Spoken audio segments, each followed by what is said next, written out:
আসসালামু আলাইকুম। আমরা আলোচনা করব স্বাধিকার আন্দোলন ও ইংরেজ শাসনের অবসান থেকে গুরুত্বপূর্ণ কিছু প্রশ্নোত্তর, যেগুলো প্রাইমারি, বিসিএস ও অন্যান্য প্রতিযোগিতামূলক পরীক্ষার জন্য খুবই গুরুত্বপূর্ণ। চ্যানেলটি সাবস্ক্রাইব করে সম্পূর্ণ ভিডিওটি দেখতে থাকুন। চলুন শুরু করি। ফকির সন্ন্যাসী বিদ্রোহ শুরু হয় কবে? ফকির সন্ন্যাসী বিদ্রোহ শুরু হয় 1760 খ্রিস্টাব্দে। এই বিদ্রোহের সময়কাল 1760 থেকে 1800 সাল পর্যন্ত। ফকির সন্ন্যাসীদের মধ্যে উল্লেখযোগ্য নেতা ছিলেন ফকির মজনু শাহ ও ভবানী পাঠক। প্রথম দিকে ভারতবর্ষে স্বাধীনতা আন্দোলনের নেতৃত্ব কে প্রদান করেন? শহীদ তিতুমির।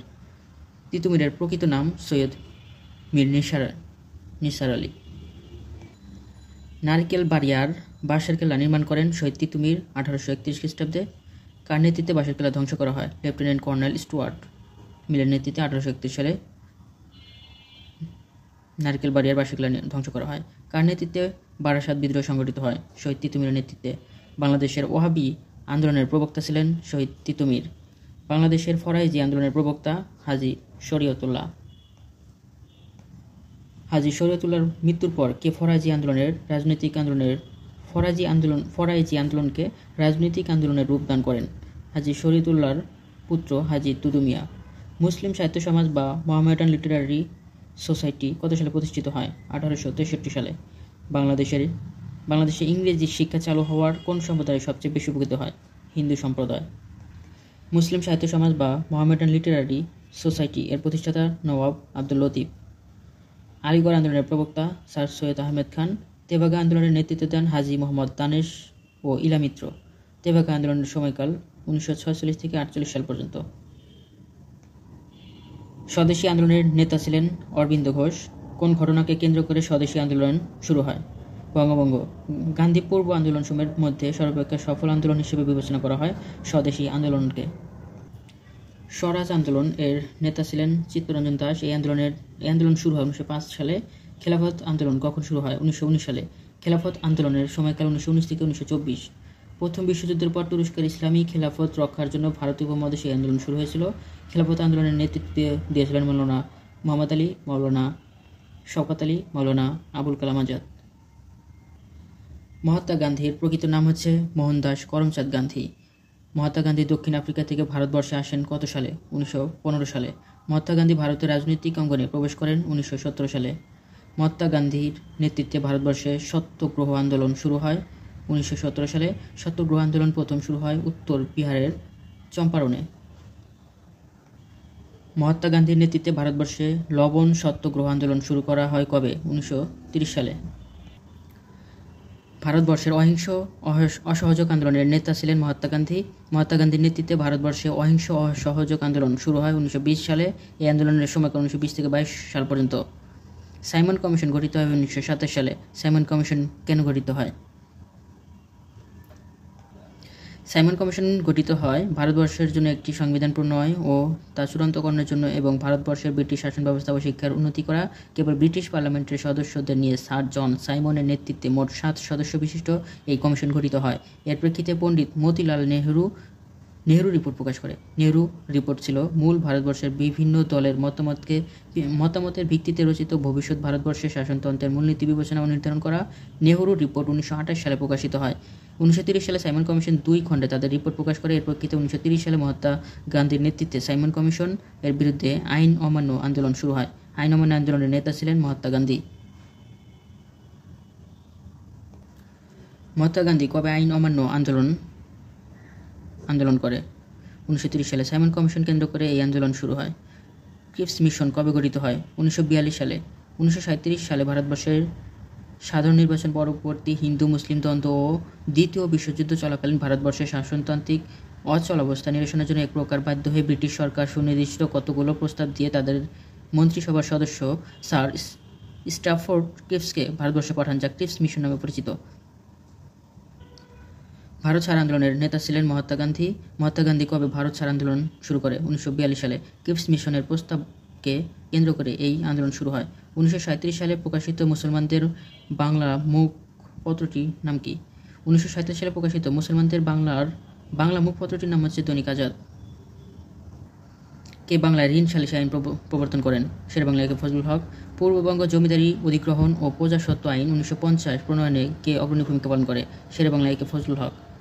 ব্রিটিশ ভারতের বিভক্তির সময় বাংলার প্রধানমন্ত্রী ছিলেন হোসেন শহীদ সোহরাওয়ার্দী। নীল বিদ্রোহের সূচনা হয় 1859 সালে এবং অবসান হয় 1860 সালে। বাংলার নীল বিদ্রোহ কারা অংশগ্রহণ করে? চাষিরা। বাংলার নীল বিদ্রোহের নেতৃত্বদানকারী নেতা দিগম্বর বিশ্বাস ও বিশ্বচরণ বিশ্বাস। বাংলার নীল চাষ বিলুপ্তির জন্য কত সালে নীল কমিশন গঠন করা হয়? 1860 সালে। ইংরেজ শাসনামলে হিন্দু সমাজের পুনর্জাগরণের অগ্রনায়ক ছিলেন রাজা রামমোহন রায়। ব্রাহ্ম ধর্ম ও ব্রাহ্ম সমাজের প্রবর্তন করেন রাজা রামমোহন রায়। মুসলমানদের মধ্যে শিক্ষা বিস্তারের জন্য কে তার সমস্ত সম্পত্তি উইল করে যান? হাজী মোহাম্মদ মহসিন। ভারতের সবচেয়ে প্রাচীন দলের নাম ইন্ডিয়ান ন্যাশনাল কংগ্রেস, তবে ভারতের বৃহত্তম রাজনৈতিক দলের নাম Bharatiya Janata Party BJP. Indian National Congress কোন সালে প্রতিষ্ঠিত হয়? 1885 সালে। ইন্ডিয়ান ন্যাশনাল কংগ্রেস কে প্রতিষ্ঠা করেন? অ্যালান অ্যাক্টিভিয়ান হিম। নিখিল ভারত মুসলিম লীগ তথা মুসলিম লীগের প্রতিষ্ঠাতা ছিলেন নবাব সলিমুল্লাহ। মুসলিম লীগ কখন গঠিত হয়? 1906 সালে 30 ডিসেম্বরে মুসলিম লীগ গঠিত হয়। মুসলিম লীগ কোথায় গঠিত হয়? ঢাকায়। কোন ঘটনার প্রেক্ষিতে মুসলিম লীগ গঠন করা হয়? বঙ্গভঙ্গের প্রেক্ষিতে। মুসলিম লীগ গঠনের মূল উদ্দেশ্য ছিল ভারতীয় উপমহাদেশের মুসলিমদের দাবি দাওয়া তুলে ধরা। মুসলমানদের জন্য পৃথক নির্বাচনের দাবি কোন আইন দ্বারা স্বীকৃত হয়? মর্লিমিন্টো আইন 1909 এর মাধ্যমে। এটি ছিল ব্রিটিশ পার্লামেন্ট কর্তৃক ভারতের প্রশাসনিক ও রাজনৈতিক সংস্কার আইন। এই আইনের আরেক নাম ইন্ডিয়ান কাউন্সিল অ্যাক্ট 1909। ভারত সচিব লর্ড মরলি ও ভাইসরয় লর্ড মিন্টোর নেতৃত্বে এই আইন প্রণীত হয়। ভারতীয় উপমহাদেশে হিন্দু ও মুসলিমদের মধ্যে রাজনৈতিক সমঝোতা স্থাপনের জন্য কোন চুক্তি স্বাক্ষরিত হয়? লক্ষ্য চুক্তি। কত সালে লক্ষ্য চুক্তি স্বাক্ষরিত হয়? 1916 সালে। ভারতীয় উপমহাদেশে হিন্দু মুসলিমদের মধ্যে সাম্প্রদায়িক বিভেদ দূর করার জন্য কোন চুক্তি স্বাক্ষরিত হয়? বেঙ্গল প্যাক্ট। কত সালে বেঙ্গল প্যাক্ট স্বাক্ষরিত হয়? 1923 সালে। ব্রিটিশ পার্লামেন্টে ভারত শাসন আইন পাস হয় প্রথমবার 1919 সালে, দ্বিতীয়বার 1935 সালে। ক্যাবিনেটেড মিশন কবে গঠিত হয়? 1947 সালে। এটাকে মন্ত্রী মিশন পরিকল্পনাও বলা হয়। ক্যাবিনেটেড মিশন গঠনের মূল উদ্দেশ্য কী? ভারতবর্ষে স্বাধীনতা প্রদানের জন্য ভারতবর্ষের বিভিন্ন নেতৃত্ববৃন্দের সাথে আলোচনা করে স্বাধীনতা প্রদান ও ভারতবর্ষে মানুষের হাতে ক্ষমতা হস্তান্তরের পরিকল্পনা ঠিক করা। 3 সদস্য বিশিষ্ট এই কমিশন গঠিত হয় তৎকালীন ব্রিটিশ প্রধানমন্ত্রী ক্লিমেন্ট অ্যাটলি এর উদ্যোগে। ব্রিটিশ পার্লামেন্টের ভারত স্বাধীনতা আইন কবে পাস হয়? 1947 সালে 28 জুলাই। ভারত স্বাধীনতা আইন 1947 সালে 3 জুন মাউন্টব্যাটেনের পরিকল্পনা এর বাস্তব রূপ হয়। বসু সোহরাওয়ার্দী চুক্তি স্বাক্ষরিত হয় 1947 সালে 20 মে। শরৎ বসু কলকাতার বাসভবনের কংগ্রেস ও মুসলিম লীগের নেতৃবৃন্দের মধ্যে এই চুক্তি স্বাক্ষরিত হয়। বসু সোহরাওয়ার্দী চুক্তি এর মূল বিষয়বস্তু ছিল পূর্ববঙ্গ পশ্চিমবঙ্গ নিয়ে বাঙালিদের জন্য আলাদা স্বাধীন রাষ্ট্র প্রতিষ্ঠা করা, অর্থাৎ ভারতীয় উপমহাদেশে দ্বিজাতি তত্ত্বের ভিত্তিতে বিভক্ত হলেও বাংলাদেশ যেন অখণ্ড থাকে এবং আলাদা স্বাধীন রাষ্ট্র হতে পারে, কিন্তু তাদের সেই প্রচেষ্টা শেষ পর্যন্ত সফলতার মুখ দেখেনি। ব্রিটিশ ভারতে প্রথম সাধারণ নির্বাচন অনুষ্ঠিত হয় 1937 সালে। কোন ব্রিটিশ প্রধানমন্ত্রী ভারতবর্ষে সাধারণ নির্বাচনের নির্দেশ দেন? অ্যাটলি। অবিভক্ত বাংলার প্রথম মন্ত্রিসভা গঠিত হয় 1937 সালে শেরেবাংলা একে ফজলুল হকের নেতৃত্বে। ফ্লাউড কমিশন কবে গঠিত হয়? 1938 সালে ফ্লাউড কমিশন গঠিত হয়। অবিভক্ত বাংলার প্রথম মুখ্যমন্ত্রী শেরেবাংলা একে ফজলুল হকের প্রাদেশিক সরকার স্যার ফ্রান্সিস ফ্লাউডের নেতৃত্বে এই কমিশন গঠন করা হয়। এই কমিশনকে বঙ্গীয় ভূমি রাজস্ব কমিশন নামেও অভিহিত করা হয়। ফ্লাউড কমিশন 1940 সালে রিপোর্ট পেশ করে। ফ্লাউড কমিশন কেন গঠিত হয়? ভূমি সংক্রান্ত আইনের চিরস্থায়ী বন্দোবস্ত তুলে দিয়ে ভূমির মালিকানা সংস্কার করা। দ্বিজাতি তত্ত্বের প্রবক্তা মোহাম্মদ আলী জিন্নাহ। দ্বিজাতি তত্ত্বের ঘোষণা করা হয় 1939 সালে। লাহোর প্রস্তাব উপস্থাপন করে একে ফজলুল হক। লাহোর প্রস্তাব কবে উপস্থাপন করা হয়? 1940 সালে 23 মার্চ। লাহোর প্রস্তাব কোথায় উপস্থাপন করা হয়? মুসলিম লীগের অধিবেশনে পাকিস্তানের লাহোরে। অবিভক্ত বাংলার প্রথম মুখ্যমন্ত্রী ছিলেন একে ফজলুল হক। অবিভক্ত বাংলার শেষ মুখ্যমন্ত্রী হোসেন শহীদ সোহরাওয়ার্দী। ওনার এখন শেষ শহীদ। প্রথম একে ইংরেজি বর্ণমালা প্রথম বর্ণমালা। অবিভক্ত বাংলার শেষ মুখ্যমন্ত্রী ছিলেন হোসেন শহীদ সোহরাওয়ার্দী আর প্রথম ছিলেন একে ফজলুল হক।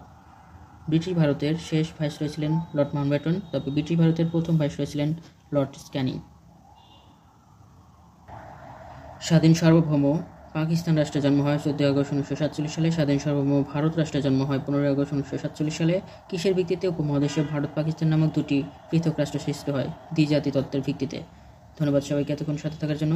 আগামীতে আমরা উপমহাদেশের ব্রিটিশ শাসকদের গুরুত্বপূর্ণ সংস্কার নিয়ে আলোচনা করব। ভিডিওটি ভালো লাগলে অবশ্যই লাইক কমেন্ট শেয়ার করে সাথে থাকুন। সবাই ভালো থাকুন। আসসালামু আলাইকুম।